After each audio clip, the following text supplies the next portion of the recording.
Assalamualaikum, selamat datang ke Pisang Goreng Podcast episod kelima. Nama saya Faizra. Nama saya Syarizal.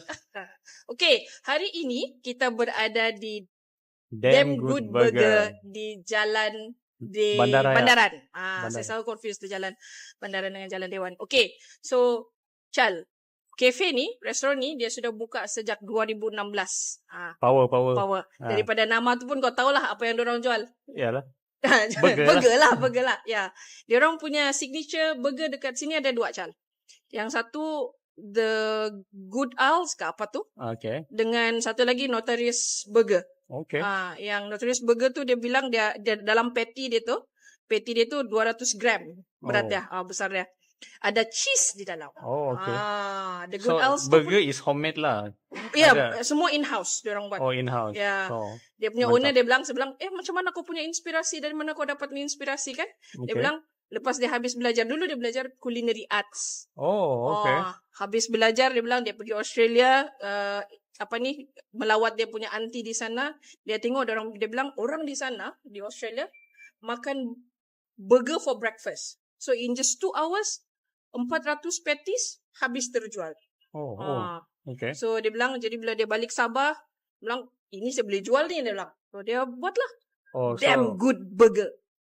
And it's really good burger. It's really good burger. Very, very good. Yeah. Kalau orang yang mau try burger diorang, kamu boleh datang di sini di Jalan Bandaran. Diorang buka setiap hari Selasa sampai hari Ahad. Dia buka pukul 12 sampai pukul 10 malam. Hari Isnin tu diorang cuti lah. Okay. Dan kenapa kita ada di sini, Chal? Sebab mereka adalah kita punya sponsor venue pada hari ini. Terima kasih banyak-banyak kepada Damn Good Burger, dia punya owner. Terima kasih sebab bagi kami peluang untuk buat kita punya episod kali ini di sini. Ya, banggalah ada anak Sabah menceburkan diri dalam bidang perniagaan, F&B. Ya. Dan sampai sekarang, dari 2016 sampai sekarang masih bertahan. Betul. Damn Good Burger. Betul. Ya.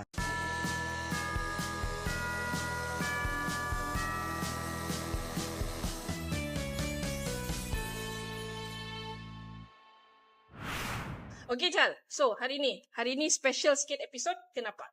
Hari ni kita punya episod special. Episod kelima ni memang special. Memang kita tunggu pun benda ni. Hari ni kita ada guest. Okay. Sorry. Sebelum kita introduce dia punya guest, saya mau kita ulas episod sebelumnya. Episod sebelum ni. Apa jadi? Kita ulas episod yang sebelumnya. Satu daripada video kami yang viral di TikTok.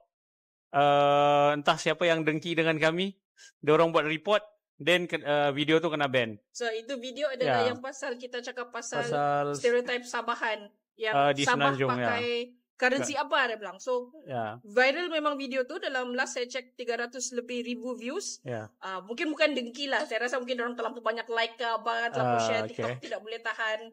So dia removekan dalam kita punya TikTok. Actually video tu untuk educate masyarakat Malaysia pasal Sabah, so that kawan-kawan di Semenanjung juga boleh faham apa difficulties orang Sabah bila orang pergi Semenanjung. Okay? Mungkin kepada sesiapa yang tidak sempat tengok itu TikTok video sebelum dia kena remove, mungkin boleh tengok pergi kami punya YouTube dan tengok yang full episode lah untuk tahu apa yang kami cakap. Boleh check di YouTube, Instagram, Facebook, dan tolong subscribe kami punya Facebook lah. Ya, betul. Dan Facebook juga dan YouTube paling penting. Kalau TikTok ni macam syok, tapi selalunya kita kalau boleh tengok yang full episode lah. Sebab perbincangan tu sebenarnya panjang kalau di YouTube kan. Okay, kita sambung? Boleh dia. Chal memang tidak sabar introduce kita punya first guest. Okay, excited hari ni sebab kita ada first guest. Special, memang kita tunggu untuk first episode kita bagi orang yang paling special yang saya pernah kenal. Okay. Seorang wanita. Mana ada podcast panggil wanita dia punya first guest? Ada. Kita lah tu. So dia chairman juga kepada Women in Power. Okay. Jago berdebat waktu di universiti. Lepas tu pernah jadi think tank di Padu. Lepas tu orang bilang pemangku presiden kepada sebuah parti politik. Iron Woman. Lepas tu dia juga orang bilang paling termuda lah dalam Dewan Undangan Negeri Johor. So we proudly present our guest today. Okay. YB Amirah Aisyah. Hai, Assalamualaikum. Terima kasih Chal, terima kasih Faizra sebab jemput saya. Saya pun excited ni. Saya tengok Pisang Goreng Podcast. So excited nak appear dekat dalam podcast ni. Terima kasih sebab sudi datanglah jauh-jauh dari KL. Dari KL. Ya. Selamat datang YB, selamat Terima datang. kasih.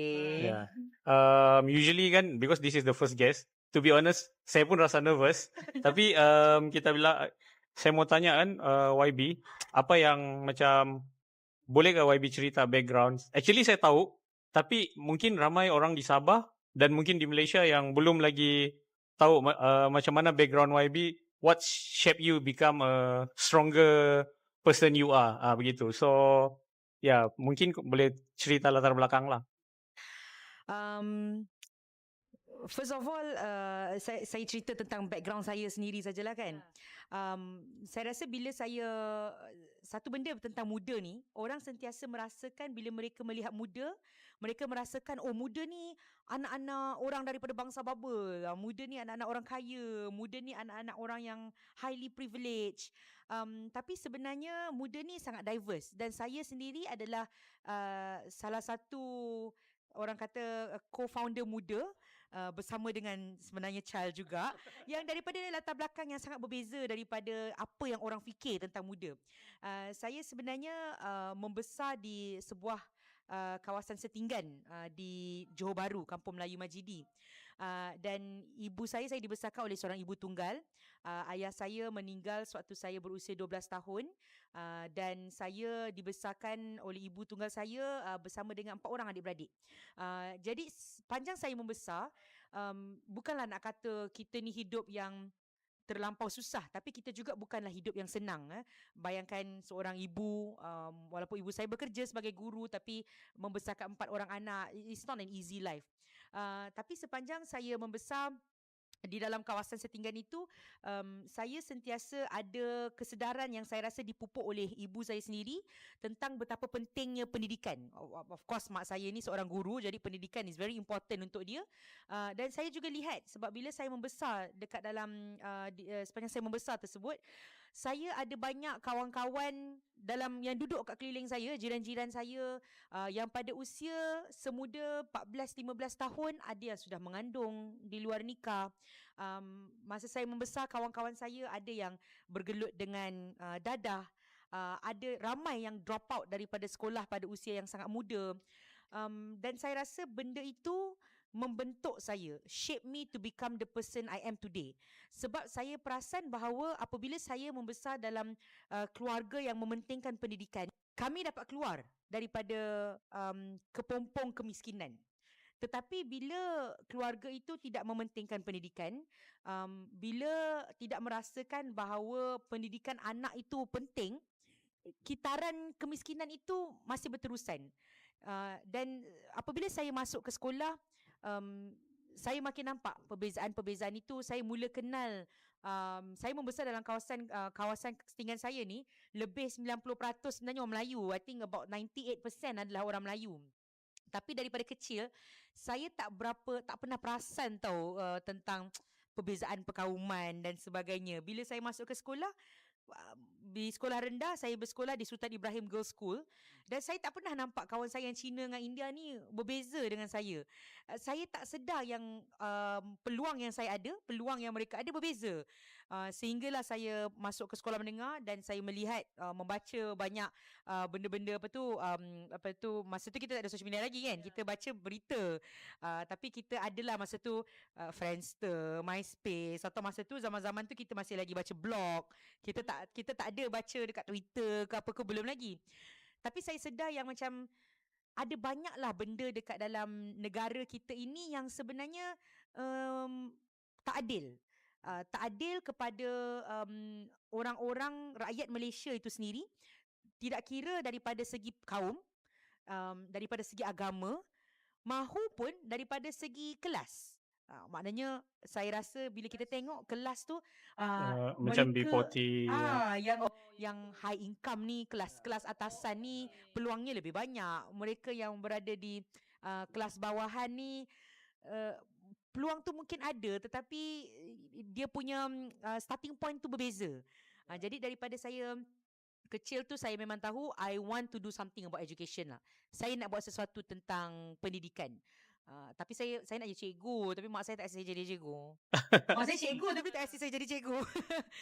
Dia kata there are many things dalam sistem pendidikan negara kita ni yang perlu diubah, yang membuatkan kerja seorang guru tu sangat sukar.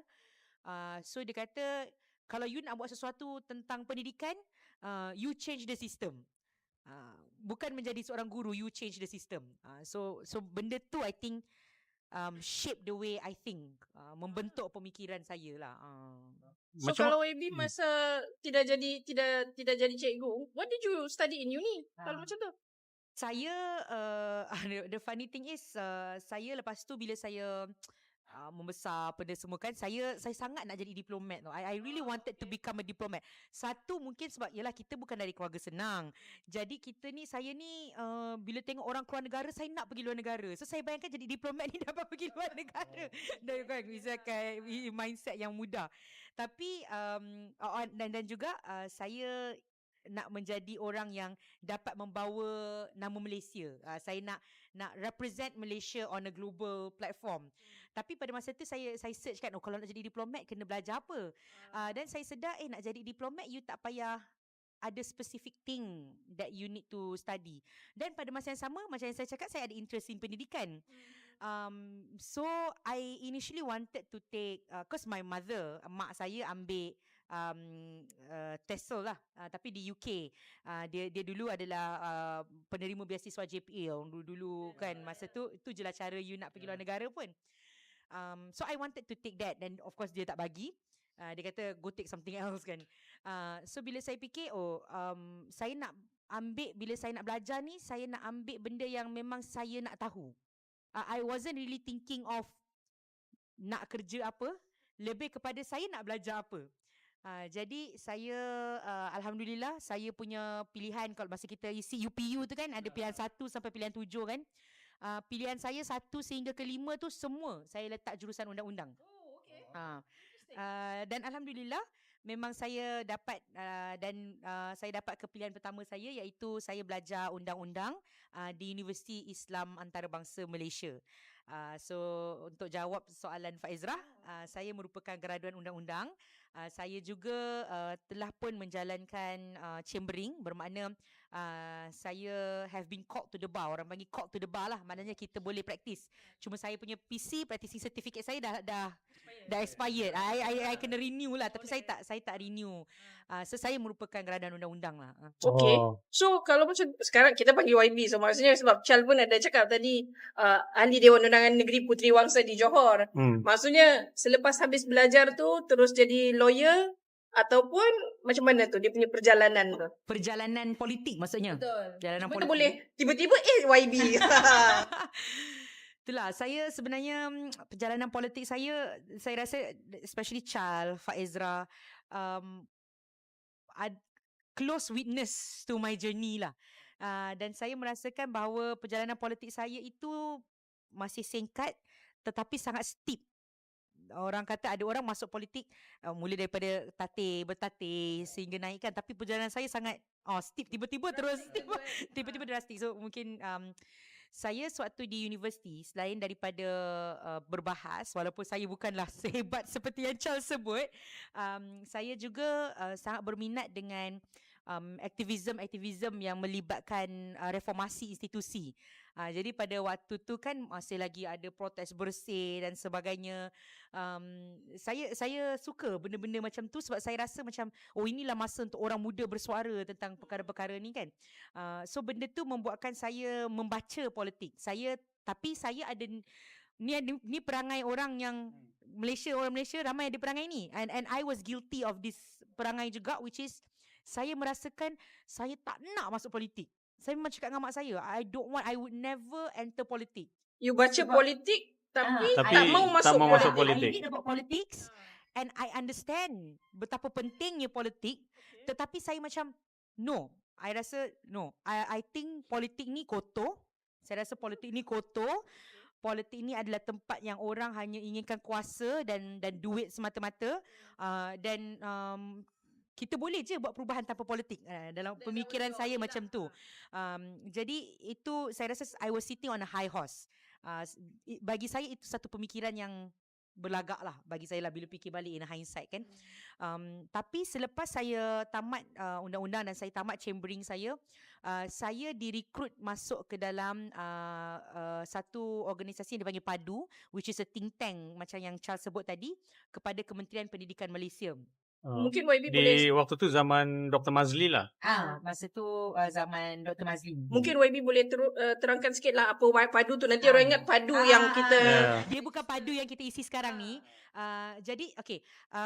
Untuk kita punya pendidikan, kita ada Education Blueprint Malaysia. Kita ada blueprint pendidikan tau. So siapa yang tak tahu boleh pergi search. Pendidikan kita ada blueprint untuk charter pendidikan kita dari 2013 ke 2025, macam mana kita nak the growth of our education. So kita ada, rasa saya kita ada 5 stages, 5 fasa yang kita nak tackle. PADU ini adalah satu organisasi yang ditubuhkan untuk memantau pelaksanaan blueprint tersebut. So kita nak pantau pelaksanaan blueprint tu, kita nak tengok untuk contohlah untuk bila kita nak bercerita tentang literasi dan numerasi pelajar, kita sekarang berada di fasa mana dalam blueprint kita. Kalau kita nak bercerita tentang pendidikan anak-anak orang asli, kita berada di fasa mana. So PADU, apa yang kita buat adalah kita pantau pelaksanaan tersebut, dan pada masa yang sama kita buat apa kita panggil makmal policy untuk membentuk polisi-polisi yang Kementerian Pendidikan Malaysia boleh guna untuk memastikan blueprint tersebut, goal dia kita dapat capai. So tu kerja kita dalam PADU lah. So kita, but to understand it better, basically kita tolong buat polisi lah. Okay. Tapi kita cuma boleh buat kertas putihnya. Kita cuma boleh buat kertas. Tapi executionnya. Tetapi execution bukan di bawah PADU. So waktu saya di PADU tu lah, saya belajar satu lagi benda, iaitu tidak kiralah cantik macam mana pun sesuatu polisi tu di atas kertas, kalau tidak ada keazaman politik, dia tak akan ke mana. Political will lah. Political will tu sangat penting. Kalau kita tidak ada menteri yang sanggup memperjuangkan polisi ni, memang susah untuk kita praktikkan polisi. Mungkin kita akan dapat capai, tetapi at a snail pace. Maknanya sangat slow. Kita tak akan dapat. So we need politician lah in. Jadi masa tu saya sedar, kita perlukan ahli politik yang bagus-bagus. Kebetulan saya memang rapat dengan Syed Saddiq daripada zaman kami di universiti. Kami dua-dua di UIA. Tapi Saddiq senior kan? Saddiq senior. Tapi kita dalam team debate lah sama-sama. So kita dua-dua orang Johor. So selalulah kalau masa cuti semester tu balik dari KL sama-sama ke Johor dan sebagainya, gitulah. So we were quite close. Dan pada waktu itu semasa saya bekerja di PADU, dia sudah pun seorang menteri, Menteri Belia dan Sukan. Dan saya selalu cakap dengan dia, kenapalah orang politik ni tak buat tu, tak buat ni, kenapa menteri tak. Dan dia selalu cakap dengan saya, you always say all these things, but you don't want to join politics. You know, dia bil kat saya, you know, you shouldn't just point fingers, why aren't you joining politics? But masa tu saya masih lagi macam, I will never join politics, gitu kan. Tapi saya sedar keperluan untuk adanya lebih ramai orang-orang politik yang bagus, yang baik, yang betul-betul mahukan perubahan untuk negara kita. So I think my turning point was Langkah Sheraton. I think untuk mereka di Sabah, mungkin benda tu alah bisa Tegal biasa. Lompat-lompat. Tapi kami di Semenanjung, Langkah Sheraton tu macam, we didn't know this could happen. You know, kita tak sangka boleh tebuk atap lah. Boleh mandat rakyat itu diperbakul sampahkan begitu sahaja. Kita dah vote, kita dah pilih kita punya ni, tapi rupa-rupanya politicians can just move around dan saya tak nak salahkan hanya satu-satu pihak. Sebab bila kita lihat sekarang ni, semua bermain perkara yang sama sebenarnya. So but apa yang saya perasan adalah masalah politik dalam negara kita ada konflik yang sama, masalah yang sama, dengan aktor-aktor yang sama daripada tahun 1990-an sehinggalah ke hari ini. Orang yang sama saja. Pergaduhan antara Tun M dan Datuk Seri Anwar Ibrahim dari tahun 90-an sampai ke hari ni. Right? So they are same problems, same actors, same storyline. Why are we expecting different result? Yeah. Bila orangnya sama, Betul juga kan? masalahnya sama, benda-benda yang mereka buat itu sama. So lepas langkah Sheraton happen, saya text Syed Saddiq. Masa tu saya macam, you know what? Enough just talking and saying that saya nak orang yang lebih bagus, saya nak ahli politik lebih bagus. Saya merasakan bahawa if you the famous quote, right, if you want change, be the change, So I texted Syed Saddiq dan saya kata pada Syed Saddiq, I think you should build a new party full of young and smart people. And I said I will join you, insyaAllah. So this one is after Sheraton move, and then masa tu yang memang Syed Saddiq pun sudah dipecat daripada Bersatu. Masa tu dia belum dipecat lagi. So langkah Sheraton berlaku pada February 20 something February.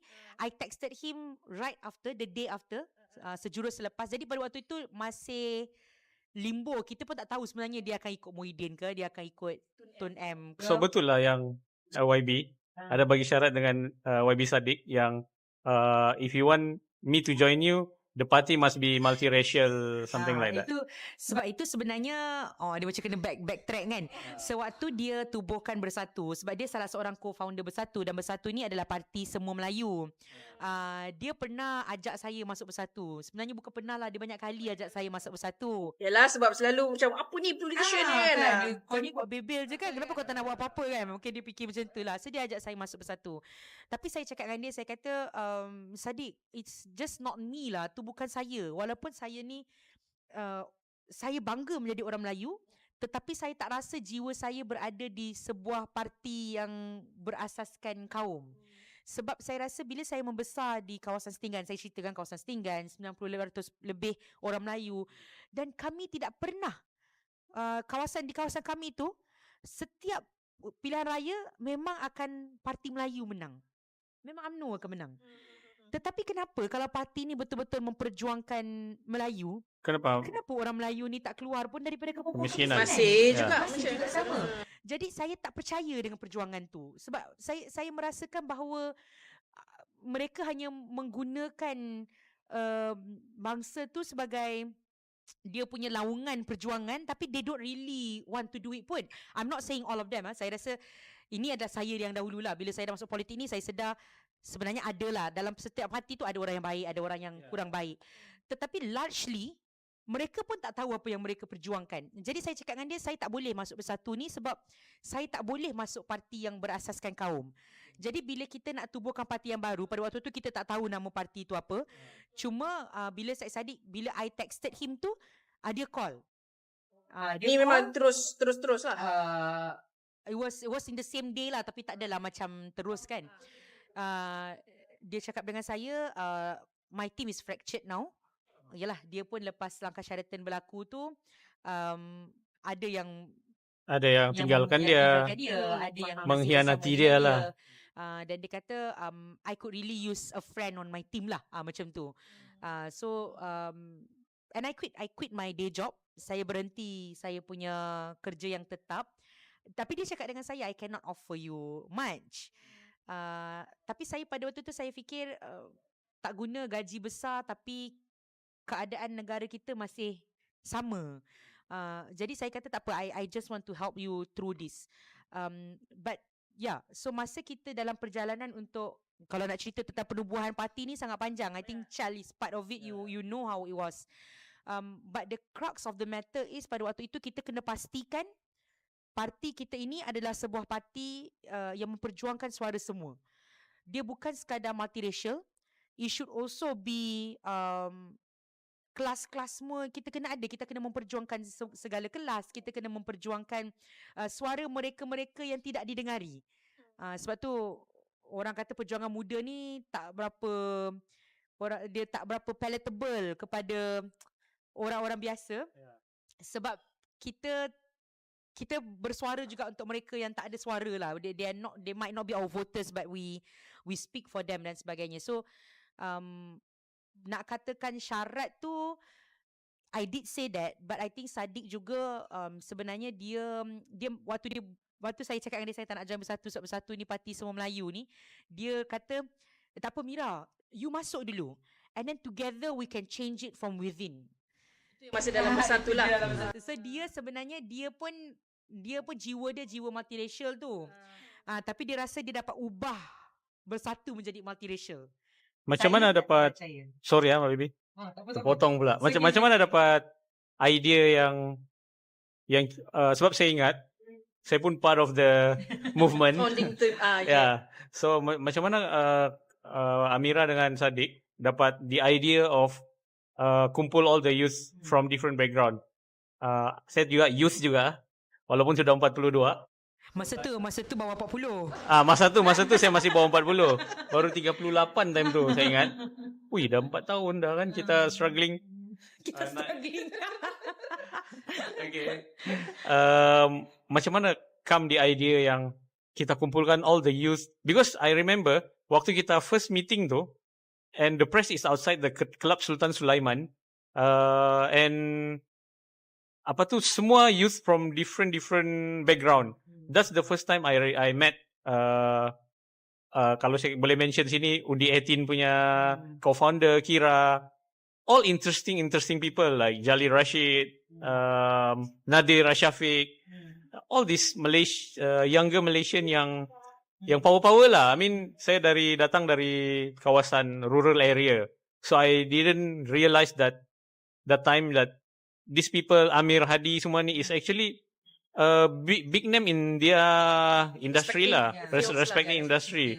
So I got the call from Mood and from you, cakap you need to come. They said, okay, I just come because I think I'm going to meet interesting people. Honestly, I didn't know that it turned out to be a political party. But to be honest, if I can share here lah kan, during that meeting, I got inspired by Sadiq punya speech lah during that time. That's the reason why I'm still here. I got inspired. That's why I think a politician, the ability to deliver a inspiring speech is very important. So I still remember Sadiq give a speech about Malaysia that he want to see. Then I realized that I'm not a guy yang cakap banyak tau. But in this podcast but saya bukan orang yang cakap banyak. But everybody got their piece during that time. Lepas tu bila my turn, I just a simple word that I said to Mut and everybody said, langgar sajalah. Because kalau di Semenanjung kita ada langkah Sheraton kan. Di Sabah ada langkah yang tiba-tiba warisan jatuh, tiba-tiba YB kena beli-beli tu. Banyak langkah. Yang kan waktu tu kerajaan warisan. Dan tiba-tiba kerajaan warisan dia punya YB semua berlompatan semua tu. So terpaksa election in the middle of COVID tau. So I feel sad sebab the politician tidak pernah ambil tahu pasal nyawa manusia.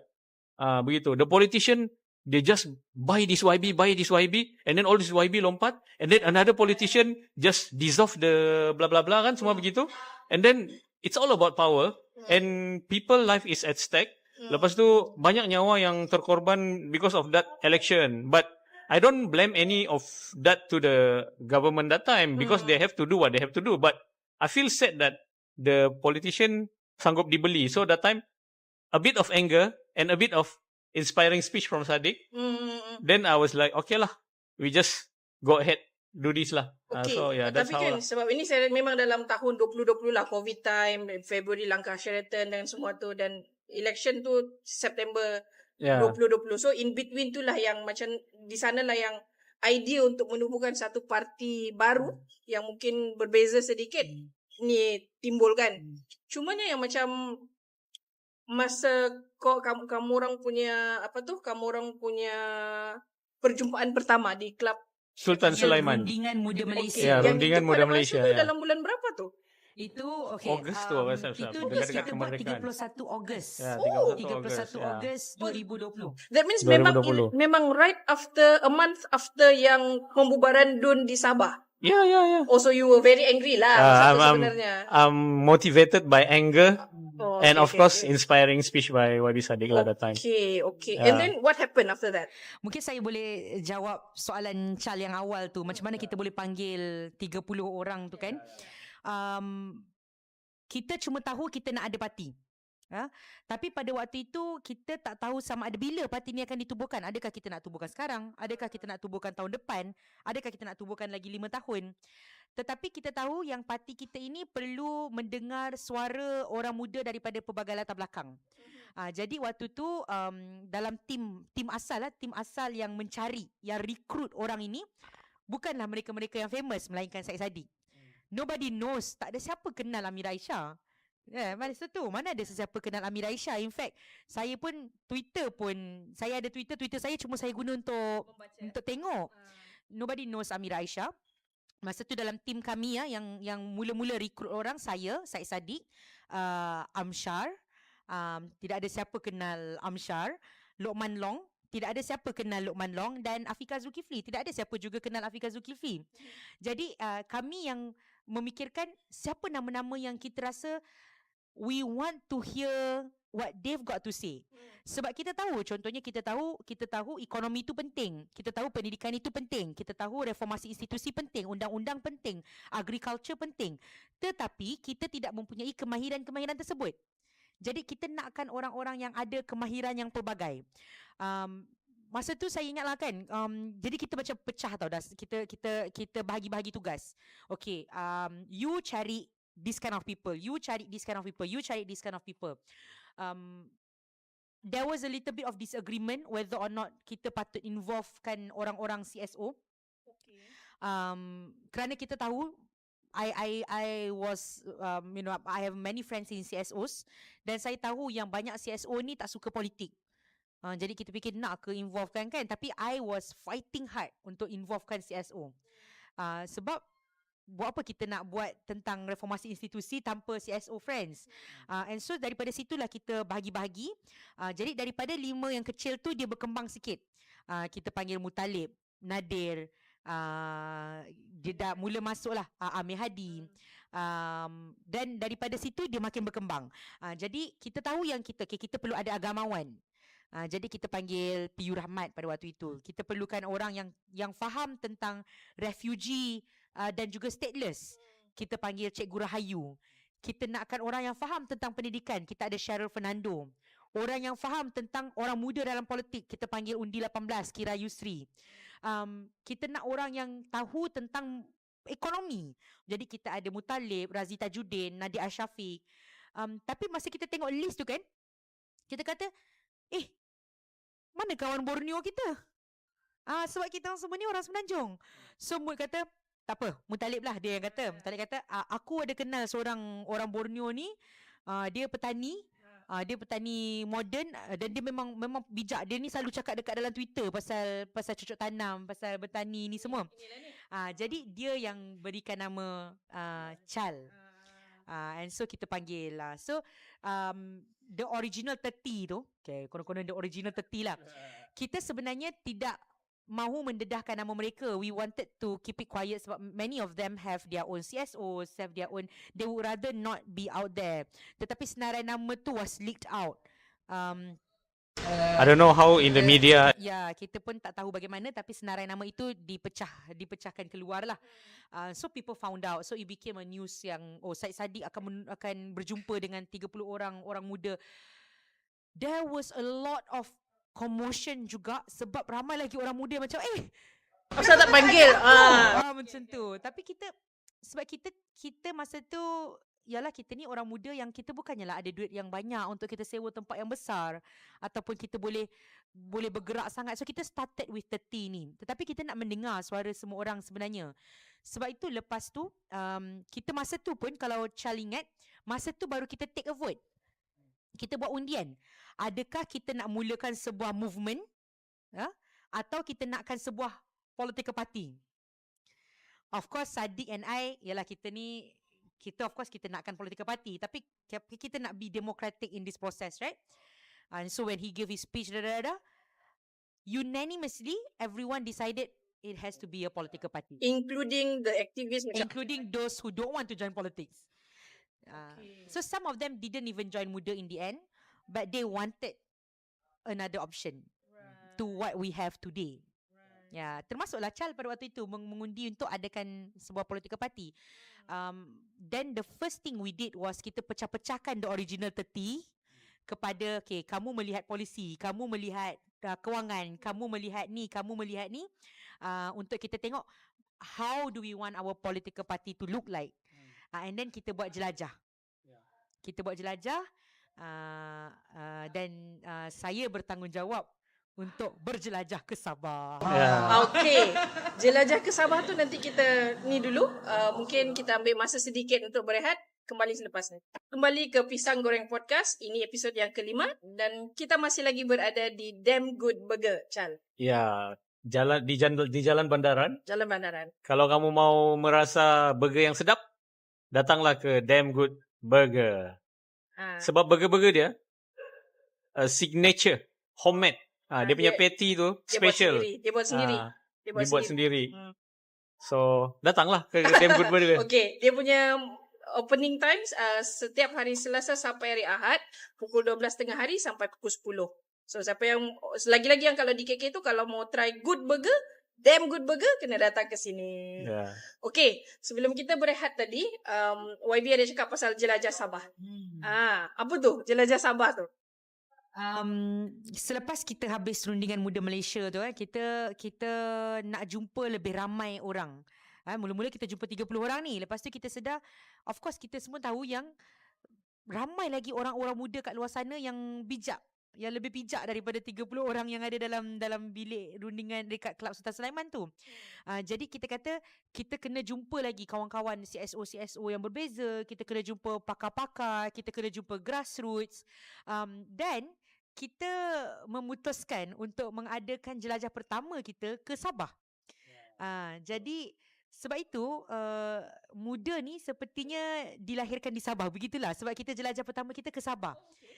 Jadi kita waktu itu saya bersama dengan YB Said Saddiq, yang datang daripada Semenanjung adalah saya, Said Saddiq, Mutalib, Cikgu Rahayu. Kan kami berempat bersama dengan Aizat. Kami berempat datang daripada Semenanjung, berjumpa dengan Syarizal, dengan Chal. Masa tu kita tak berapa kenal lagi. Yalah, kita jumpa cuma di Kelab Sultan Sulaiman. Jadi kita menyerahkan jiwa dan raga kita ke Chal. Kita pun tak tahulah Chal nak bawa kita ke mana, nak bawa kita tidur mana, nak bawa kita jumpa siapa. Kita kata Chal lebih kenal orang di Sabah. Chal lebih mahir tentang selok-belok politik Sabah. Chal rasa kita patut berjumpa dengan siapa.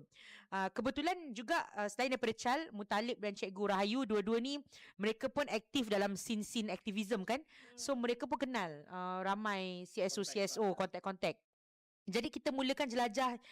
Yang tu jelajah untuk kita memahami politik Sabah dan memahami keperluan di Sabah. Itu belum lagi kita jelajah rekrut member. Itu berbeza. Jadi masa tu kita berjumpa dengan orang seperti Mukmin Natang, Borneo Comrade. Kita berjumpa dengan Pangrok Sulap, dan kita berjumpa dengan usahawan-usahawan muda di Sabah. Dan kita, kenapa masa tu saya macam tiada berjumpa, tapi kenapa saya tiada? Teruskan. Kita tak jumpa usahawan wanita. Kita jumpa tapi usahawan wanita yang dah tak berapa muda. Okey. So, jadi kita jumpa mereka ni, pertama kita ceritakan pada mereka kenapa kita datang, dan kenapa kita rasa kita perlu tubuhkan sebuah parti politik baru, dan of course kita mengharapkan mereka semua ni akan masuk ke dalam parti kita lah kan, sebab we want to fight the things that they are fighting for. And imagine that time belum ada nama lagi parti itu. It's just macam apa tu? Dia punya hype. It's a vision saja. It's a vision saja. Without a name, with just a vision that it's going to be led by young people. Yeah. Okay. It's going to be a flat bottoms up punya approach. And we just share our vision to the CSO, to the business people, to the different kind of people. And then I still remember the event bersejarah tu yang pertama yang waktu di NUK tu, kita jumpa macam-macam orang. Kita jumpa Ya. mereka yang dalam undi Sabah, kita Undi jumpa Sabah, mereka ya. yang dalam art scene Sabah. Kita kata je kita nak buat satu program di Nook Cafe. Waktu tu Syed Saddiq pun tak ada. Kenapa Syed Saddiq tak ada? Saya dengan Dia- kamu saja kan? Dia ada meeting Dia dengan ada lain, dengan ya. lain. Jadi kami berdua saja yang membentangkan idea kita. Dan saya tahu satu benda je yang saya tahu memang kita kena pergi ni, kita kena cakap satu benda ni wajib cakap. Kita tak nak parti ni dibentuk oleh hanya 30 orang yang asal tu saja. Kita nak tahu orang-orang lain ni parti yang macam mana yang mereka mahukan untuk Malaysia. Sebab tu kita jumpa dengan mereka semua ni lah. Okay, so datang ke Sabah adalah dengan tujuan masa perjumpaan tu memang keputusannya secara kolektif adalah untuk menubuhkan sebuah parti. Datang ke Sabah adalah untuk mendapatkan lagi feedback daripada orang-orang muda di Sabah. Tapi masa tu pun tiada nama, cuma sudah ada rangka sedikit lah saya rasa kan. Kita even sehingga kan kita bertanya juga tentang rangka parti politik. Maknanya parti politik macam mana yang orang muda nak? Adakah parti politik, adakah kamu mahu parti politik yang hanya orang muda saja? Atau adakah kamu mahu parti politik yang ada sayap? Adakah kamu mahu... Soalan-soalan tu keluar. We did that. So sebenarnya formation of muda is very grounds up. Kita bertanya pada ramai orang. And the good thing about muda punya pembentukan waktu itu dan sampai sekarang, kita tidak ada macam kalau di parti-parti politik lain kan. Yalah kalau kau tengok kebanyakan privilege lah. Anak kontraktor, anak XYB, sorry to say lah, but this is what happening in Sabah. I mean, saya even dicabar oleh beberapa orang. Dia cakap, Chal, do you really think you can move this kah? Dia cakap. Saya cakap, why? Dia cakap, there are 3 things that you don't have. Terus saya cakap, what is the 3 things that I don't have? Dia cakap, first dia bilang, you keturunan. Kau tak ada keturunan politician. Because most of politician in Sabah, dia groom anak dia. So let's say, dari keluarga ni, kita mau mention nama lah kan. Yeah. Lepas tu, dia akan groom dia punya anak dia pun akan jadi politician. So that's groom, dia cakap. Groom from the father. You don't have that. Your father is just a farmer. That's my friend cakap dengan saya. And I feel very sad. It's okay, saya bilang. Then, what is the second one? Saya cakap. The second one is that dia bilang followers. Dia cakap. You not followers in your social media. I know you have quite a number for followers in social media, dia cakap. But dia bilang, followers yang willing to follow you, dia cakap. Do you have that? Dia cakap. I said, I don't have that. I only have courage and a vision. Dia cakap. Then the third one, dia cakap sama saya, unlimited amount of money. Dia cakap. So how you wanna involve in this political scene, dia cakap. How you want to buat kau punya parti ni, dia cakap. You don't have that 3, dia cakap. Don't dream, dia cakap. But then I jawab dia lah. Saya jawab kawan saya tu, saya cakap, I rather be a dreamer among the humbles with vision to be realized than among those lot without dream and desires. Saya cakap. Because I was brought up reading Khalil Gibran bah. And then kata-kata tu adalah daripada Khalil Gibran. Then saya rather bersama orang-orang ni yang ada vision, yang merendah diri walaupun berilmu, daripada saya bersama dengan mungkin lots lah anak-anak orang privilege, berada kaya, tapi dia tiada vision pun untuk mau membangun negeri ni, wilayah ni. Dia orang punya vision is mau ganti bapak saya sejak jadi politician, mau kasih jadi tambah kaya lagi, mau kasih company contractor kaya lagi, begitu. So that's all their vision, because I saw this in my own di Sabah ni, yang on my circle, yang political scene. Kalau kamu jadi ketua pemuda, dia punya bapak mesti kontraktor lah, dia punya apa. I'm not being jahat to try to blackmail contractor or something. It's just that this is what happening. So anak orang kaya, anak orang apa. So dia memang kalau bercakap pasal ni memang berkobar-kobar. So berapi-api. So that's why lah saya cakap, kalau macam ni lah saya bilang, then when it's idealistic, people from B40 can have the opportunity. So Muda is actually the platform for people like macam Amira cakap, the voiceless. We become the voice for the voiceless. So saya cakap saya datang dari background yang bukan orang senang. So saya cakap it's okay. Saya cakap it's better to have a dream. So I just continue until now. So until now we go 4 years ups and down lah. Yeah. Naik mahkamah tu mana tiba-tiba tersalah sesat masuk SPRM apa segala bagai. So itu semualah sampai hari ni lah. So memang it's not an easy journey. Yeah. Tapi it's I can be proud to tell to my kids lah yang Bapa is the co-founder of this party, a party that represent the voiceless, and a party that actually want to fight corruption, want to fight the rights of the interns, want to fight the stateless, want to fight about the proper governance. So saya cakap at least I can be proud and diorang boleh tengok nanti next 20 years, cakap, this is my father. My father is not corrupt leader. My father is a fighter. Mantap. So, saya kalau Chal bercakap sudah begitu kan dia susah sebab kita pun ternaik semangat kan. Okay. Belajar dari Syed Saddiq ni. I mean, okay. So balik kepada yang itu. Saya balik sikit lah. Chal punya ni sudah laju sikit. Tapi tidak apa. Cumanya sebab tadi kata datang ke Sabah hanya untuk mendapatkan feedback. Tapi bila sebenarnya muda tu ditubuhkan dan YB cakap tadi muda sebenarnya ditubuhkan di Sabah. Dengan salah satunya founder ni yang kita ni lah. Sudah tentu penubuhan sesebuah parti secara official itu perlulah menerusi ROS. Tetapi bila saya kata muda tu ditubuhkan di Sabah tu kerana sewaktu kita mengadakan jelajah untuk rekrut parti, parti politik ini tidak dapat ditubuhkan tanpa ahli. Jadi kita kena ada ahli. Jadi kita berjelajah untuk mencari ahli. Dan tempat yang kira asal-asal untuk kita mencari ahli tu yang pertama yang kita pergi adalah Sabah. Memang Sabah. Tapi YB, okay. Ini saya kena sedikit keras lah daripada rakyat Sabah. Parti muda ni walau macam mana pun katalah dia memang asasnya ditubuhkan di Sabah macam YB cakap tadi. Tapi tetap di pandangan mata orang Sabah, muda ni parti nasional, parti Malaya. Kita ada banyak di Sabah ni, kita ada banyak local party. Why do we need another national party in Sabah? Kenapa kita tidak pergi saja local party yang banyak di Sabah? Chal punya semangat berkobar-kobar. When talk about local rights. Yeah. So why don't you just go to a local party? I cannot speak on behalf of the Sabahans. Of course, saya bukannya orang Sabah. Tetapi kalau ada satu benda yang saya yakin tentang muda adalah kita bukannya hanya ditubuhkan oleh budak-budak KL, budak-budak Semenanjung. Salah seorang co-founder kita yang memainkan peranan yang sangat penting, yang memainkan peranan daripada awal adalah Shahriza Dansi.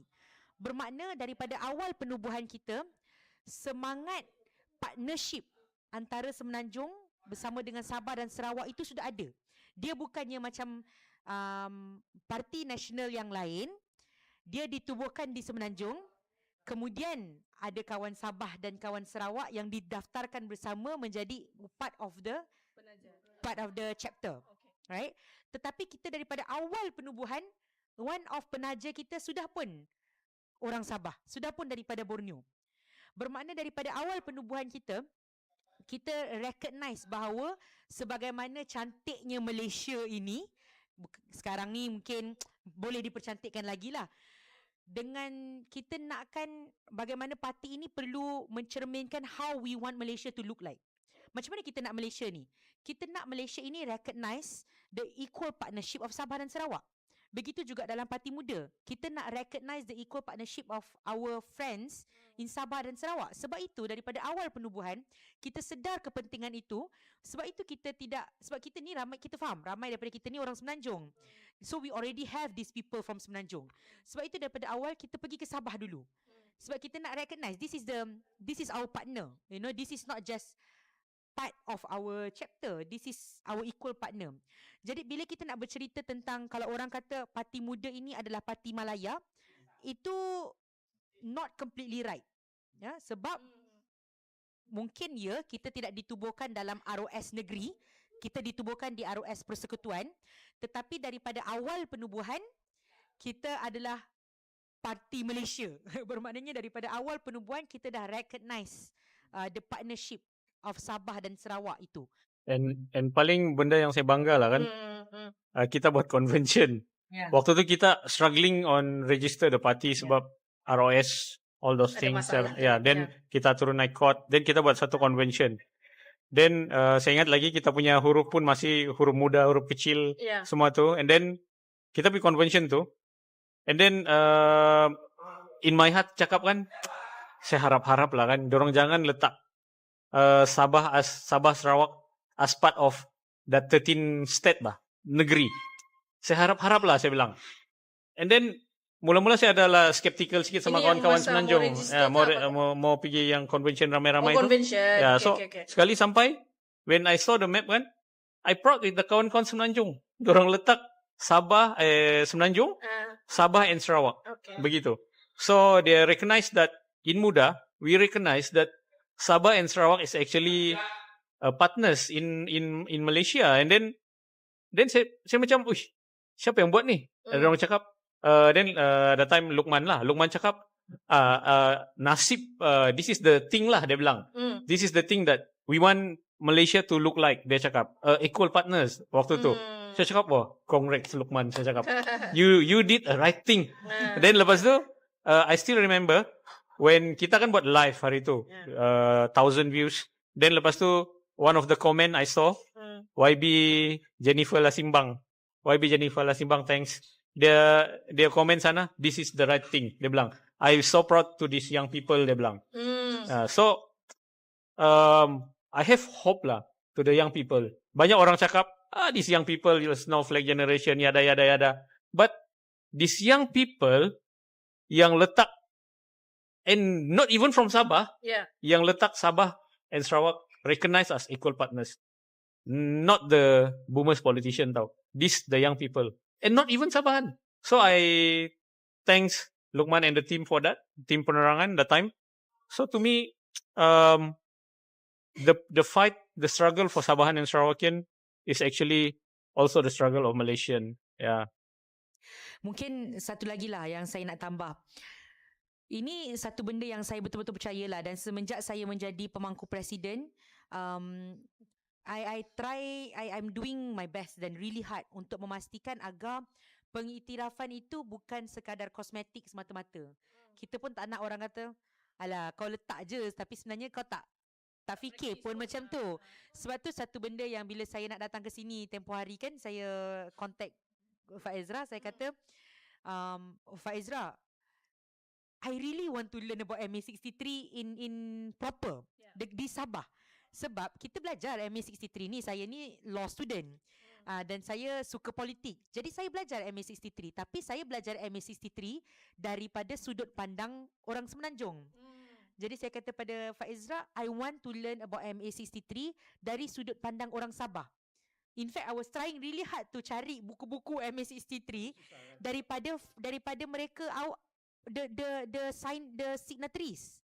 But I couldn't find. Tak jumpa, tak ada.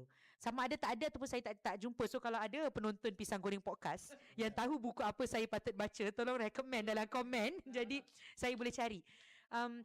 Sebab I think and I'm sure how we want Malaysia to look like should first be reflected in our party.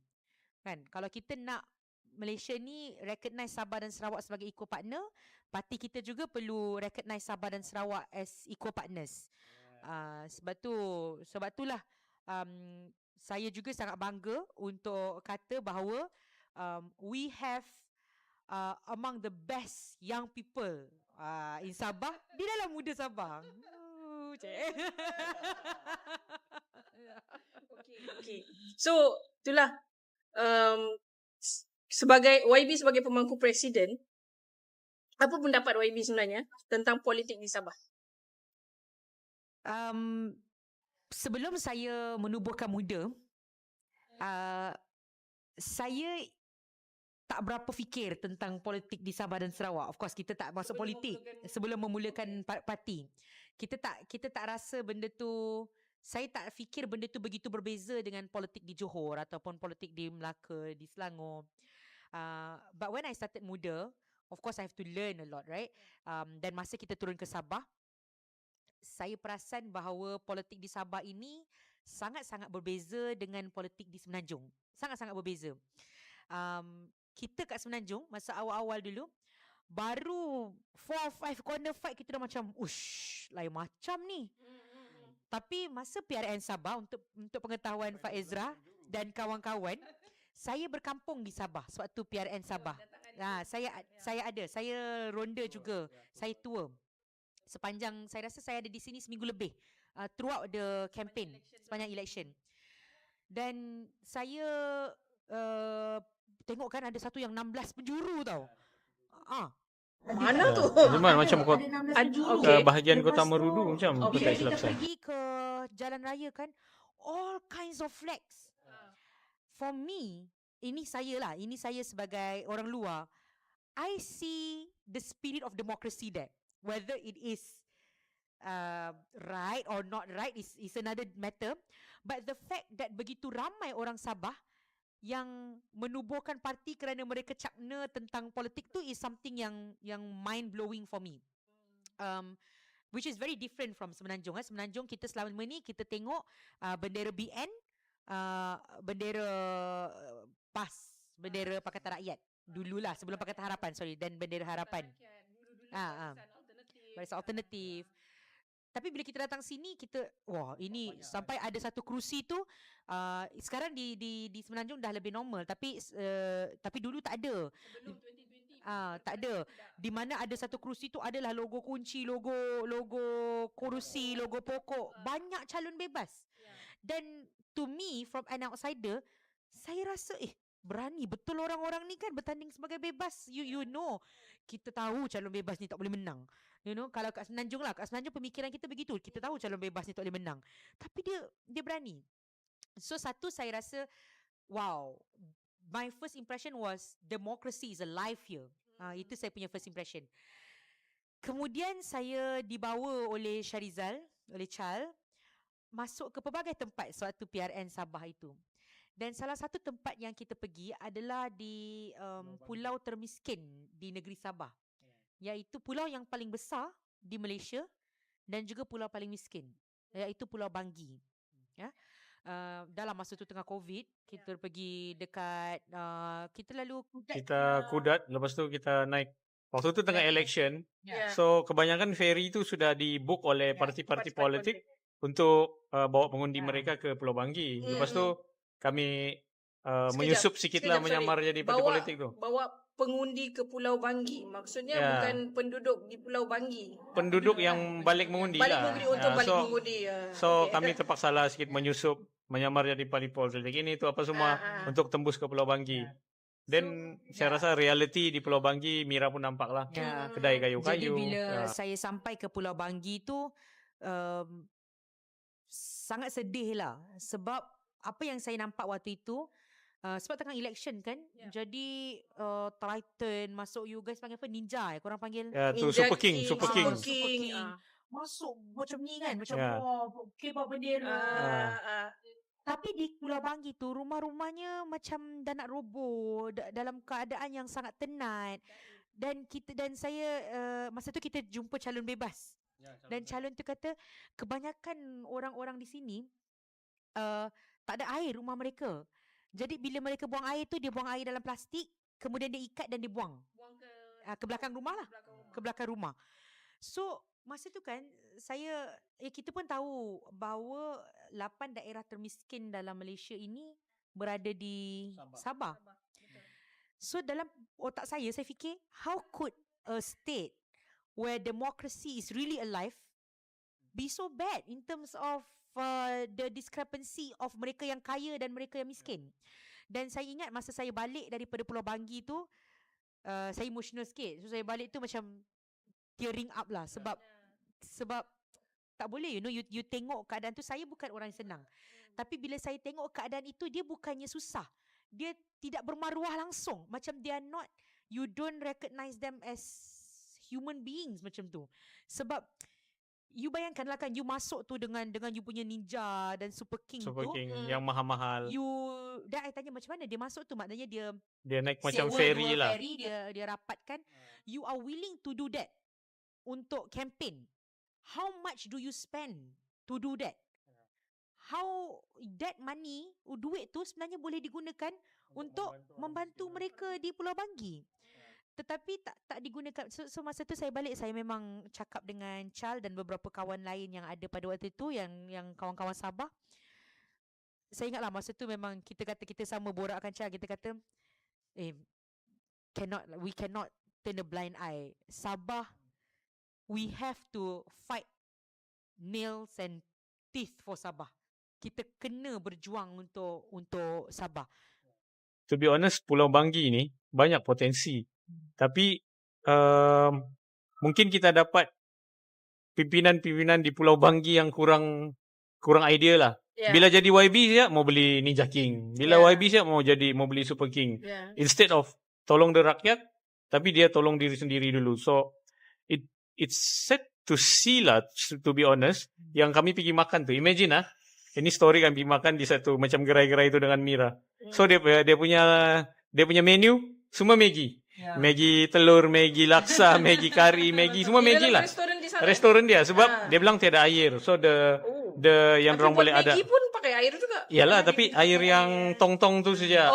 So dia masak the air, dia bagi Maggi. Sebab kalau kamu masak yang complicated, kau kena banyak pakai air. So itu ini dia panggil macam dia punya supermarket, dia panggil macam tu tau. Tapi sebenarnya supermarket tu ni kawan-kawan Sabah banyak tengok Pisang Goreng Podcast kan. Kalau tak pernah pergi Pulau Banggi, pergilah. Dia punya supermarket dia tu pun kedai makannya hanya beberapa, sikit saja, dan kedai makan dia semua jual Maggi macam yang Chal kata. Kedai baju adalah dalam 2 macam tu. Saya cakap dengan Chal kan, saya kata supermarket dia ni lebih kecil dari kantin sekolah saya. So it's not fair lah for the people of Pulau Banggi to be treated that way lah, to be honest. So maka tempat tu, like Mira said, banyak potensi. Boleh buat tanaman kelapa, boleh hasilkan kokopit, boleh buat peternakan. Ikan bilis kat sana pun is one of the biggest provider untuk ikan bilis dekat sini. So itulah, it's a sad thing lah. Okay, so saya sebenarnya memang sudah join muda Sabah daripada tahun 2021. So seperti Chal, banyak juga pengalaman yang saya sudah tempuh bersama muda Sabah ni. Tapi yang prior to 2021 ni, yang macam YB cerita, Chal cerita, itu adalah perkara saya, sebab saya sendiri pun belum lagi sampai pun di Kudat, Pulau Banggi tu. Jadi bila dengar kali pertama ni, saya macam sabar. Masih baik tengah recording. Kalau tidak mau macam marah sudah ni sebenarnya. Jadi saya I just want to repeat balik lah tentang, saya faham sentimen parti lokal. Saya faham sebab orang Sabah mahukan politician yang boleh memperjuangkan nasib mereka. Betul. Dan mereka merasakan parti lokal inilah yang akan memperjuangkan nasib orang Sabah. Betul. Tetapi persoalan saya, kita tolak dulu soal parti ni lokal ke ataupun parti nasional ke. Lihat kepada pemimpin-pemimpin tersebut. I'm not going to teach, I'm not coming here, saya bukan datang sini untuk mengajar. Saya tahu bahawa orang Sabah lebih kenal sentimen Sabah, lebih tahu tentang keperluan Sabah. Tapi sama juga macam saya di Semenanjung, by right, you rasakan bahawa sudah tentu parti Melayu yang akan memperjuangkan orang Melayu. Itu adalah mindset. Identity politics lah. Parti lokal yang akan perjuangkan by default macam tu lah. Tetapi kalau orang yang sama sudah duduk di tampuk pemerintahan berdekad-dekad lama, and nothing changes, yang miskin kekal miskin, yang kelas bawahan, kelas tengah pun sekarang dah jatuh ke kelas B60 dah sekarang, right? Ini baru, term baru B60. Ini, dan yang kaya makin kaya, the gap is getting bigger and bigger. Orang muda tak ada kerja. Orang muda macam mengemis di tanah sendiri, nak beli rumah susah. Padahal Sabah ni, saya jumpa some of the most talented people di Sabah. kan, Faizra sendiri dengan dia punya digital literacy dan how many student saya jumpa, student Faizra kecil-kecil umur 6-7 tahun sudah pandai buat website. Dan bila saya pergi ke jumpa, masa saya jelajah jumpa kebun, orang-orang muda yang mengusahakan kebun, there are so many huge potentials in Sabah. Tetapi kalau kita cuma memikirkan sentimen tanpa melihat kepada orang yang main sentimen tu, dia dah berjaya belum ubah, we will not grow. But actually mereka ni adalah aktor-aktor yang sama 20-30 tahun dalam politik. Selama ni tidak pernah pun memperjuangkan hak-hak Sabah. MA 63 ke 40% revenue or whatever. Tapi when it comes to want to win election, they play that sentiment. Tapi kita as a rakyat Sabah, my advice kepada penonton-penonton Pisang Goreng Podcast is that lihat dia tu siapa. Dia aktor-aktor yang sama, orang yang sama, yang dulunya dalam parti yang kita semua tumbangkan dulu, akhirnya dorang juga orang yang sama sekarang berada di yang kononnya menjadi parti lokal lagi. So bagi saya kan, I like this one content creator lah. The very funny content dia selalu buat pasal politik, pasal isu semasa Sabah. I think future gonna be our guest. Izvara something dia punya nama. Dia selalu criticize benda ni. Dia bilang sampai bila kan orang-orang yang sama saja, dia bilang. Bila kita mau berubah, kita expect a different result, tapi we vote for the same person. Dia cakap. So dia bilang if you want a different result, dia bilang you gonna vote the different person. Dia bilang. So I like that guy lah. So itulah. Cuma kalau saya boleh, maksud saya di sini lah kan, saya pun tak nak nanti orang kata budak Johor ni kau fikir kau paling tahu pasal Sabah. What I meant is, bukanlah saya kata boycott parti lokal. That's not what I meant. Saya sama juga macam saya kata parti Melayu tu, bukanlah saya kata boycott lah parti Melayu, bukan. Tapi bila pergi ke kertas mengundi itu, tengoklah siapa yang kamu undi. Tidak kiralah dia daripada parti mana sekalipun. Kalau orang tu bagus dan dia pergi ke parti lokal, dia akan jadi bagus. Orang kata apa tu, benih yang baik tu campak ke laut jadi pulau, campak ke darat jadi gunung. You know. Jadi dia bukan soal parti tu lokal atau parti tu bukan lokal, tetapi dia soal pemimpin itu sanggup membawa perubahan ataupun tidak. Faham. Okey, ada satu pattern yang saya dengar bila Chal dengan YB bercakap, pemimpin-pemimpin yang sama bila memilih kena pilih parti pemimpin yang betul, kertas undi dan sebagainya. Dia ada macam bagi saya hint, kita mau kena cakap apa lepas ni. Tetapi sebelum tu, kita kena berehat lagi sekejap. YB boleh minum dulu sekejap, ni Chal, dan kembali selepas ni. Selamat datang ke Pisang Goreng Podcast. Ini episod yang ke-5. Dan hari ini kita ada tetamu di podcast ni. Yang pertama, YB Amira Aisyah, pemangku Presiden Parti Muda. YB, okey so far? Okey, saya dah dah dah berkobar-kobar. Sebelum kita berehat tadi, kita bercakap pasal memilih pemimpin. So untuk penonton atau pendengar Pisang Goreng Podcast, sebenarnya muda di Sabah sudah pernah menyertai election pada yang baru-baru ni lah, 2022 PRU ke-15 di Kota Marudu. Okay, kalau yang tidak kenal lagi, saya punya co-host ni merangkap half guest hari ni adalah bekas calon Parti Muda di Kota Marudu. Tapi sebab kita panggil dia Chal, tahulah dia tidak menang pada belum menang lagi. Kemenangan tertangguh. Ya, itu adalah kemenangan yang tertangguh. Betul. Okey. Sebagai pemangku Presiden Parti Muda. Dan juga pada masa itu, pada 2022 adalah merupakan pengarah pilihan raya muda untuk PRU 15. Jadi ini soalan bagi pihak rakyat Sabah. Saya mau tanyalah, kenapa sebenarnya muda bertanding di Kota Marudu? Padahal kita tahu masa tu, satu ialah kita parti nasional, dan di Kota Marudu ni adalah kawasan yang jauh daripada bandar, dan ada beberapa faktor lain. Tetapi saya biarkan YB untuk menjawab. Bila kita masuk ke pilihan raya, sudah tentu kita nak menang. Kemenangan itu adalah walaupun kita sudah tentu kita nak menang, it's not the only objective, right? Objektif dia adalah salah satu daripada objektif pilihan raya bagi kami lah. Dan lagi satu objektif yang penting bila kita masuk pilihan raya ni adalah supaya kita dapat memperjuangkan benda-benda yang sepatutnya ada di sesuatu kawasan tersebut. Macam saya sebut tadi, Muda has always recognized Sabah dan Sarawak ni as important partner pada kita.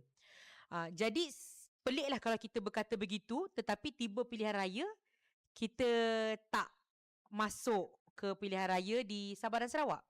Kenapa kita pilih Sabah dan bukan Sarawak? Kerana kita merasakan pada waktu itu bahawa sama, they are equal partners, tetapi in terms of kesediaan ahli kita lebih sedia di Sabah. Dan bukan sekadar ahli kita itu bersedia, we have many people dalam Muda Sabah yang layak menjadi calon yang bagus. Kita ada Syarizal, kita ada Faizrah, dan kita ada banyak lagi orang-orang yang sebenarnya layak menjadi calon. Sebagai pengarah pilihan raya parti, saya juga bertanggungjawab untuk bernegosiasi. Pada waktu itu kita membuat satu electoral pact bersama Pakatan Harapan. Dia electoral pact ni dia bukan coalition, dia kerjasama suatu election sahaja. So through the electoral pact, kita perlu menjalankan negotiation kerusi. Okay. Ini saya cerita sedikit lah. I'm the kind of person yang saya percaya benda yang berlaku dalam negotiation kita tak patut bawa keluar. Orang lain buat itu sukati mereka lah. But this is what I feel is my honor lah. I don't bring what happened in negotiation. So I don't want to talk about how we ended up with these seats. Tetapi bila kita dipertanggungjawabkan dengan kerusi Kota Marudu, saya kata pada Chal pun tahu, without me having to tell you, that Kota Marudu is not an easy win, right? It's waktu kita pilihan raya tu kita bertanding di 6 kerusi, right? Dan 6 kerusi ni adalah kerusi menteri. Jadi I ingat lagi masa tu kita punya tagline muda lawan menteri. Ya. Di Kota Marudu dia punya tagline petani lawan menteri. Oh ya, betul. Ya. Sebab di Kota Marudu ni adalah salah satu daerah termiskin di Malaysia. Tetapi bekas MP Kota Marudu pernah menjadi menteri di peringkat persekutuan juga. Betul. Bila kita fikir, bila you menjadi salah seorang anggota kabinet, you have bigger voice than MP biasa. So you can fight for your kawasan. Tetapi kenapa Kota Marudu tidak ada lampu? Banyak kawasan masih belum ada lampu. Jalan terputus. Air pun susah. Berbulan-bulan tiada. Saya cakap dengan Chal dan Chal kata Chal daripada Ranau, bukan daripada Kota Marudu. Tetapi I think waktu itu kita semua percaya bahawa whatever it is, the people of Kota Marudu need someone to fight for them, right? And sebab itu kita kata walaupun ini adalah satu kerusi yang susah nak menang, kita tahu sebenarnya mustahil. Orang kata tu mustahil lah nak menang. Orang kata mustahil. But like I said, kemenangan adalah salah satu saja objektif. Antara objektif yang penting juga adalah untuk orang kenal dan tahu masalah yang berlaku di kawasan tu. Kalau Muda tidak berani menyahut cabaran tersebut, macam mana kita nak kata kita memperjuangkan nasib semua orang? Macam mana kita nak kata kita memperjuangkan nasib even mereka yang tidak akan mengundi kita pun? We want to fight for these people, although we know that susah untuk kita menang. Dan Faizrah merupakan campaign manager masa tu kan. So you know how hard it was. Saya waktu campaign di Kota Marudu tu saya turun 2 kali. Saya sempat turun 2 kali. Dan saya bawa seorang pegawai saya, dia tak pernah turun. Dia pernah ke Sabah mungkin, tapi dia tak pernah ke kawasan-kawasan pedalaman Sabah. Saya, yelah sebab saya pernah pergi jelajah bersama Charles, saya pernah lah masuk kawasan pedalaman.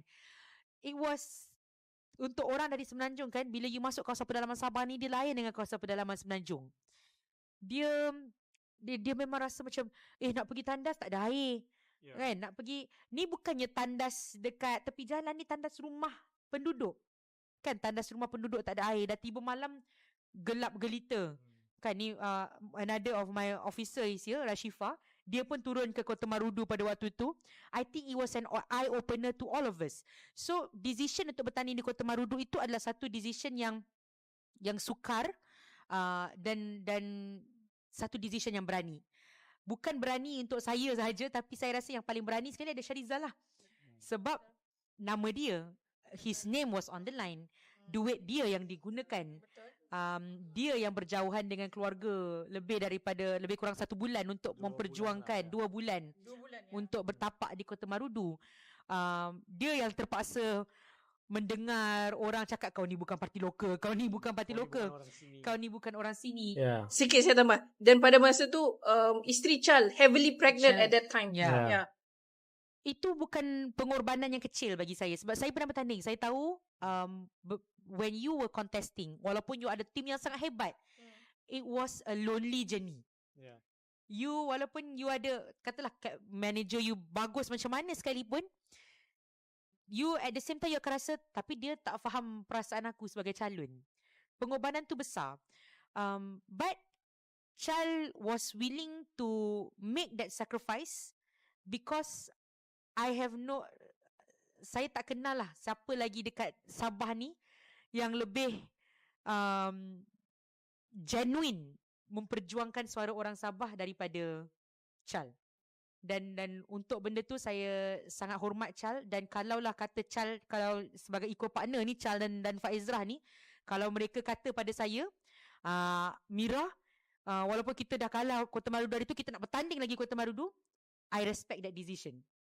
Saya ingat sebab ada sebelum masa tu parlimen sudah dibubarkan dan kita pun di Sabah belum lagi tahu sebenarnya pada masa tu di mana kita akan bertanding, tapi kita memang suspek Kota Marudu lah, so kita kita dah keluar masuk.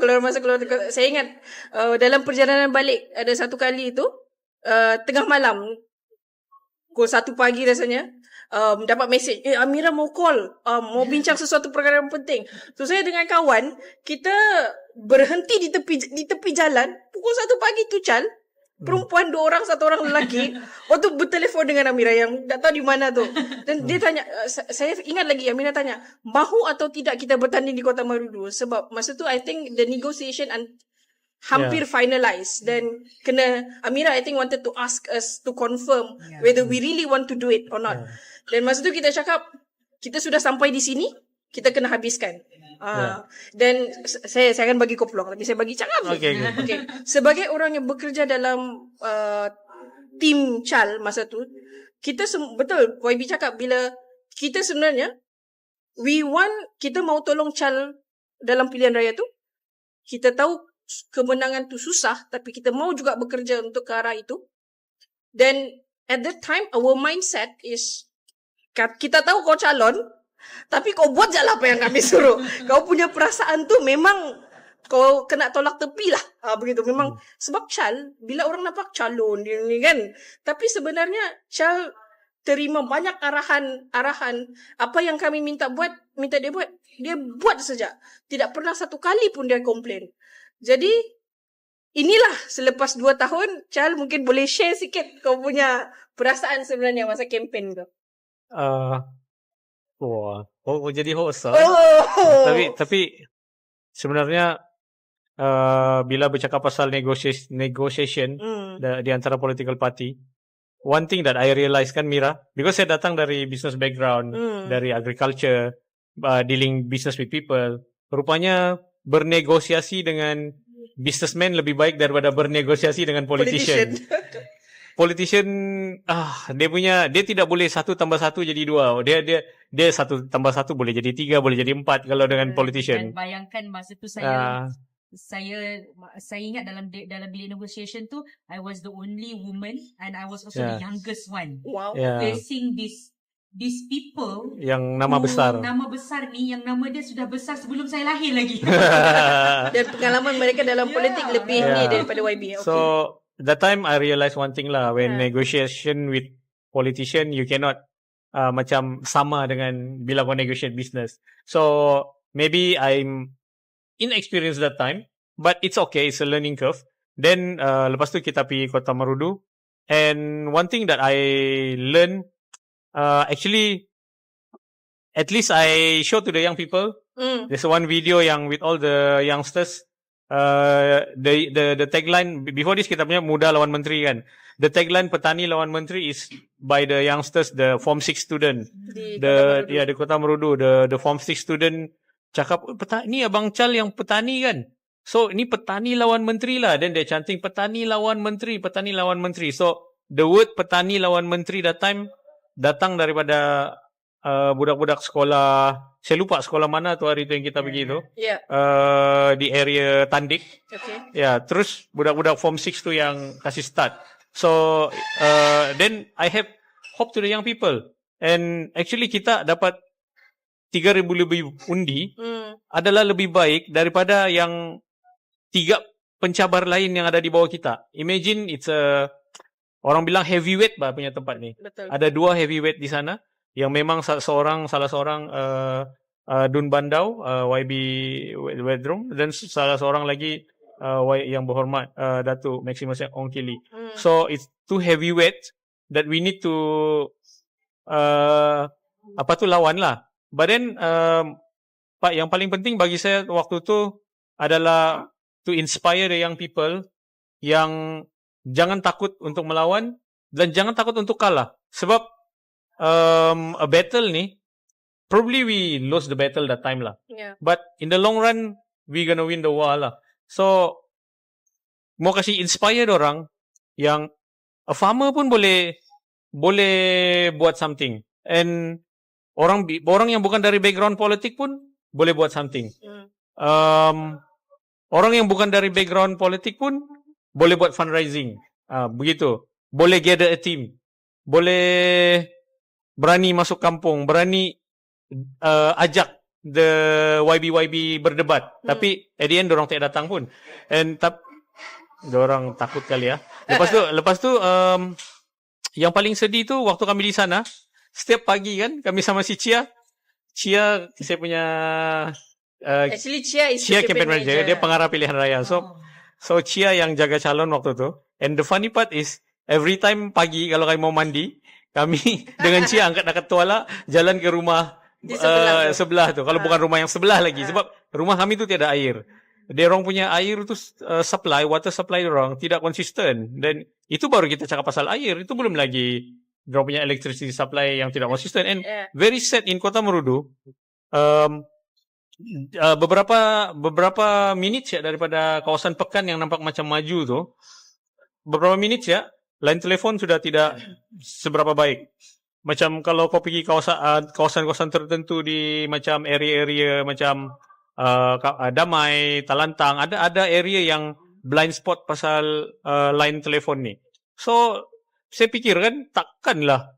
I mean, this is ini bukan kita bercakap pasal Sonsogon Magandai tau. Kita bercakap pasal di Pekan. Di Pekan pun macam ni. Di Pekan pun ada orang yang tinggal di rumah yang berlubang sana, berlubang sini.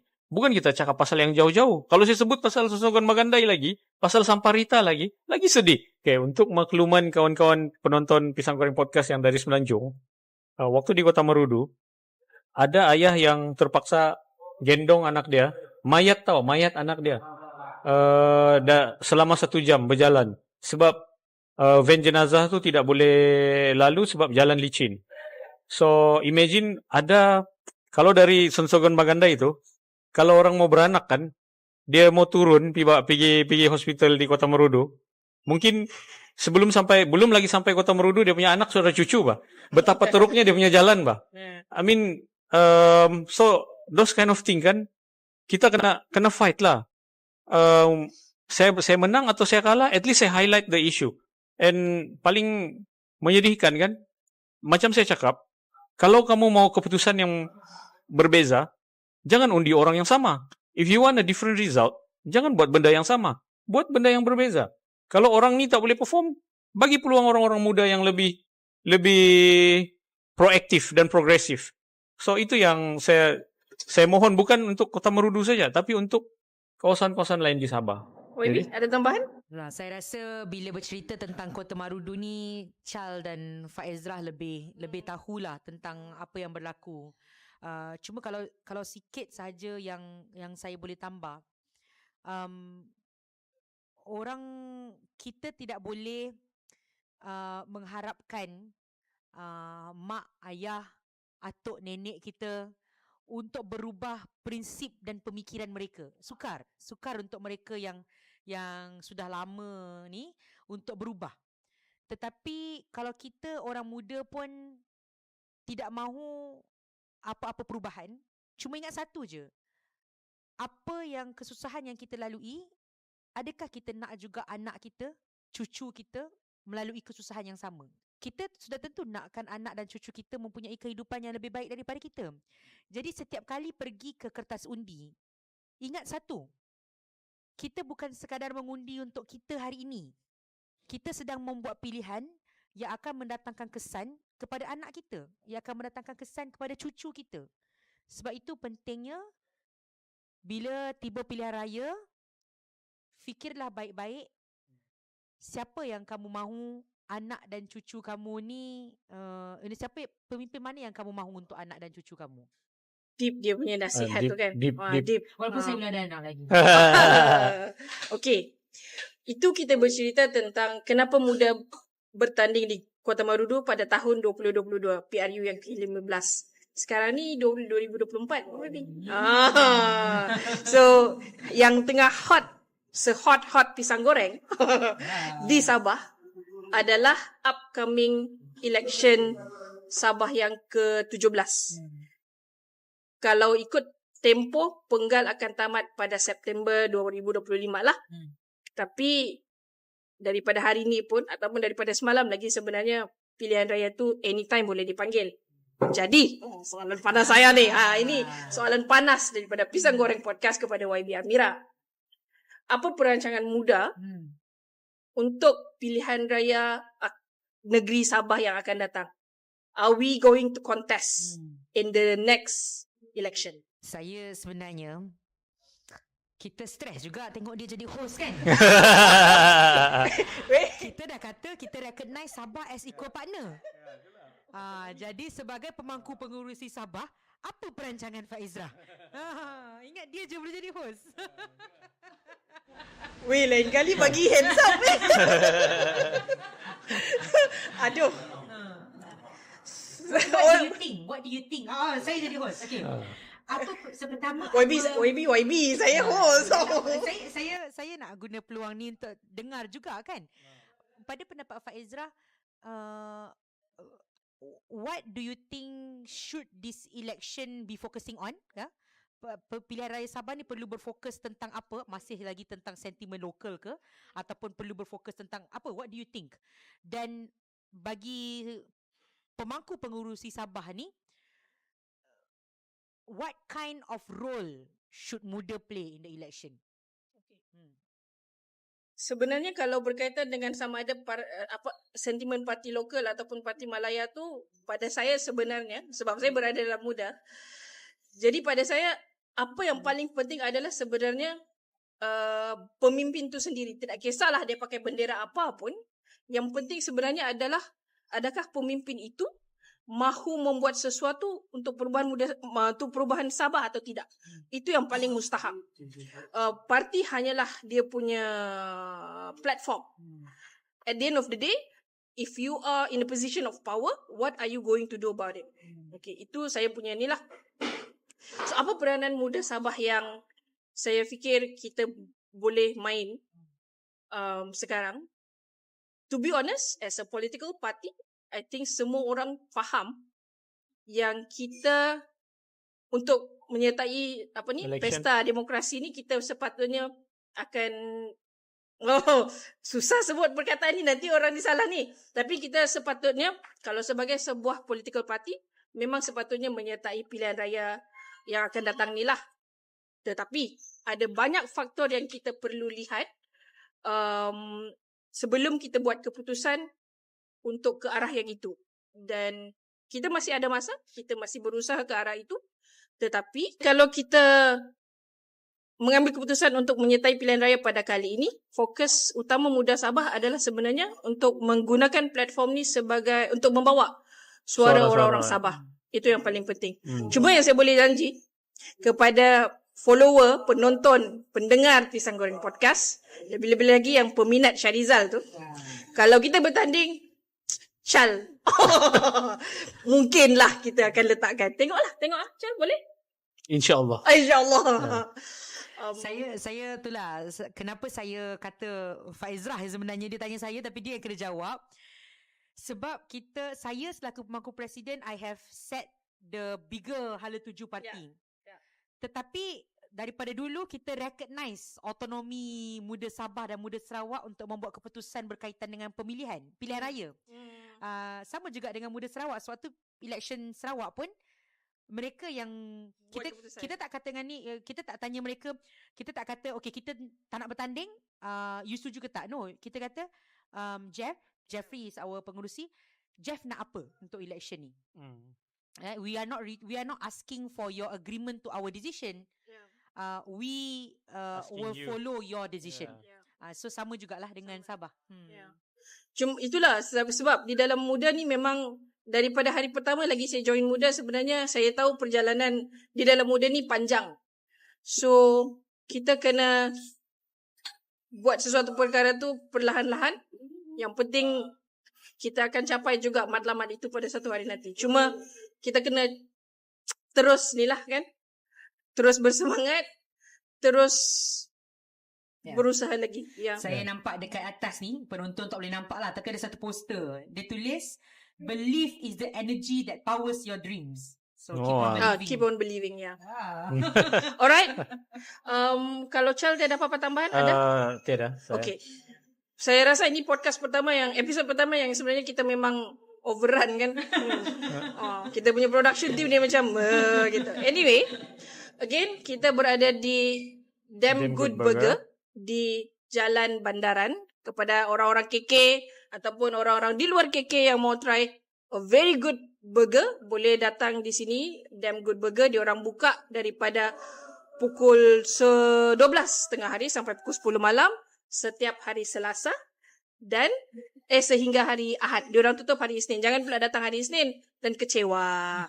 Okey, terima kasih again YB kerana hadir menjadi kita punya tetamu jemputan yang pertama.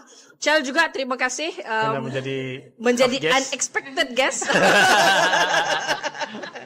Okey, itu sahaja. Terima kasih again kepada Damn Good Burger, dia punya owner. Terima kasih kerana memberikan kami peluang membuat episod ini di sini. Jumpa lagi di lain waktu. Kalau ada cadangan, komen, feedback, tolong tulis di ruang komen. Like kami punya TikTok, Facebook, Instagram, YouTube. Like, comment and share. And subscribe. Jangan report TikTok kami. Oh ya, dan please, tolonglah jangan report TikTok kami. Alright. Thank you again everyone. Bye.